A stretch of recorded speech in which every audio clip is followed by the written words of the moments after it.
রাজধানীর অন্যতম প্রবেশমুখ আব্দুল্লাপুর। পাখির চোখে দেখলে ওপর দিয়ে মনে হয় প্যারিস কিংবা সিঙ্গাপুরের রাস্তা, কিন্তু নিচের অবস্থা এতটাই করুণ যে কোনটা হাঁটার পথ কিংবা কোন পথটা গাড়ির তা বুঝতে রীতিমতো হিমশিম খেতে হয়। এক্সপ্রেসওয়ে থেকে নামার রাস্তার দুই পাশে নিচের সরু রাস্তা, সেই রাস্তাগুলো দখলে থাকে হকারদের। নিচের অবস্থা হচ্ছে আপনার এই যে বৃষ্টি হতে পুরো কাদা কাদা, এই যে আমার জুতার অবস্থা খুবই খারাপ অবস্থা। এখন এটা তো আসলে গভর্নমেন্টের দেখার বিষয়, ওনারা যদি এগুলা না দেখে তাহলে কেমনে কি। আপনার উপরে তো একদম ক্লিয়ার, কিন্তু নিচে মানে খুবই খারাপ অবস্থা, যদি আপনি দেখেন তাহলে বুঝতে পারবেন। এটা হচ্ছে এক্স্যাক্টলি এক্সাম্পল, উপরে ফিটফাট ভিতরে সদরঘাট।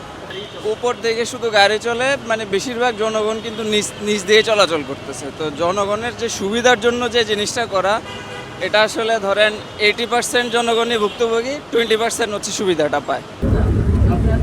হকারদের দোকান এবং বাস কাউন্টারগুলো দাঁড়িয়ে থাকা বাসের ফাঁকা জায়গাগুলো দিয়ে কোনো রকমে হাঁটার পথ বের করে নেন পথচারীরা। এই যে আমরা যারা যাত্রীরা অনেক আমাদের কষ্ট হইতেছে, পানি এই যে গাড়ি চলে না, আর বৃষ্টি হইলে তো আরো ভয়াবহ অবস্থা। যদি রাস্তা আপনার অ্যাকুরেট সমালোচিত না করলে তো আপনার এটা হইতেছে না, দৌড়ারে কাজ করতে হইব।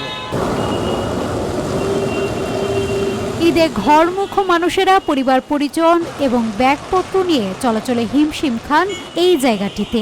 অল্প বৃষ্টিতেও জমে থাকা পানি আর কাদায় এক প্রকার মাখামাখি অবস্থায় পড়তে হয় তাদের। হাঁটা চলাও খুব কষ্ট, মনে করেন কি জায়গা জায়গা জ্যাম ট্যাম, এটা নিয়ে রাস্তার জন্য পানি উঠে গেছে। পানি উঠার কারণে রাস্তা পথ চলাচল কম হয়েছে।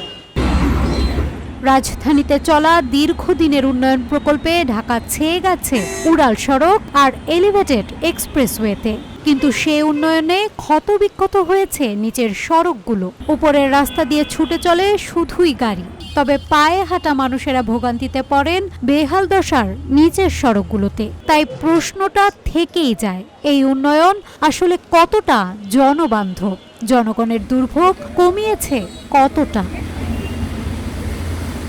হয়তো রাজনৈতিক কারণে, রাজনৈতিক সরকার যেহেতু নাই, সেক্ষেত্রে হয়তো এই ক্ষেত্রে যে বাজেটে বিভিন্ন সমস্যা থাকতে পারে, সেটা আমরা বলতে পারবো না। তবে খুবই অসুবিধা জনগণের। রাস্তাঘাটের যদি দ্রুত কাজ করে তাহলে সাধারণ জনগণ আমরা খুব উপকৃত হব আর কি। আমরা এইভাবে অসুবিধায় কষ্ট করেই চলাফেরা করি। তবে সরকারের কাছে যেন তারা দ্রুত এইসব রাস্তাঘাটের মেরামত এবং সুন্দর মতন সম্পাদন করে।